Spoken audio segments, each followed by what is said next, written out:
বর্তমানে বিশ্বজুড়ে যুদ্ধ পরিস্থিতি ক্রমই ভয়াবহ রূপ নিচ্ছে, যা নতুন করে বিশ্বযুদ্ধের আশঙ্কা তৈরি করছে। সবচেয়ে বড় সংঘাত এখন চলছে ইউক্রেন এবং রাশিয়ার মধ্যে। 2022 সালে শুরু হওয়া এই যুদ্ধ এখনও থামেনি, বরং দিন দিন আরও ভয়ঙ্কর হয়ে উঠছে। সাম্প্রতিক সময় দুই দেশই একে অপরের গুরুত্বপূর্ণ স্থানে হামলা চালাচ্ছে এবং যুদ্ধ দীর্ঘস্থায়ী হওয়ার সম্ভাবনা বাড়ছে। এদিকে মধ্যপ্রাচ্যে পরিস্থিতি আরও উত্তপ্ত হয়ে উঠেছে।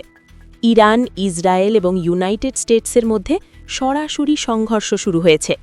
সাম্প্রতিক হামলা ও পাল্টা হামলায় বহু ক্ষয়ক্ষতির খবর পাওয়া যাচ্ছে এবং এই সংঘাত পুরো অঞ্চলে ছড়িয়ে পড়ার আশঙ্কা তৈরি করেছে।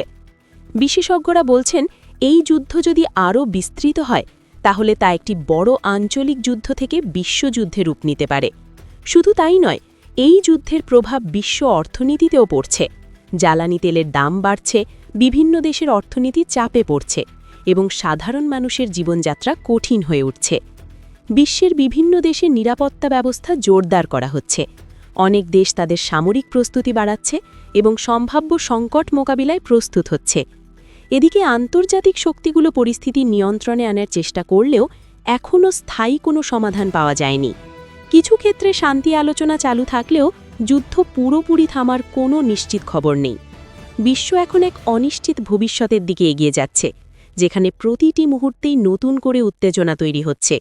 বিশেষজ্ঞরা মনে করছেন, যদি দ্রুত কূটনৈতিক সমাধান না আসে তাহলে এই সংঘাত আরও ভয়াবহ রূপ নিতে পারে এবং এর প্রভাব পড়তে পারে প্রতিটি দেশের ওপর।